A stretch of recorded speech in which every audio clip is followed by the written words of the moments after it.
Meron kaming model ngayon ulit. Yan. Pixie cut ang gugupit namin kay nanay. After namin magupitan, kukulayan namin siya. So, hands-on kami. Dalawa kami ng aking estudyante. Yan. So, magkabilaan kaming dalawa. Pero, hinahayaan ko siyang maggupit. Ayan. So, medyo nahihirapan siya. Pero, kailangan talaga na mag-training siya. Kailangan matuto siya. Yan. So, after ng gupit namin, ayan, kukulayan.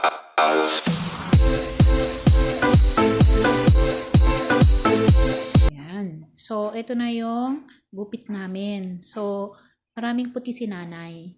At kukulayan niya yan. Kasi nag-aaral din siya kung paano magtimpla ng kulay, ng gamot, kung anong tamang peroxide, at tamang shades. Yan. So, lahat ng namin, ng model namin, natatapos namin na maganda. Yan. Ang outcome ay eto na. Yan. Gumanda yung buhok ni nanay. Bumata si nanay. So, natakpan yung kanyang puti. Yan. At nagpantay yung kulay ni nanay. Yan. Masaya si nanay. Nakangiti si nanay. So, lahat ng aking tinuturuan, yan, hinahayaan ko sila na mag hands-on para matuto sila. Okay mga kasalun, subscribe and follow.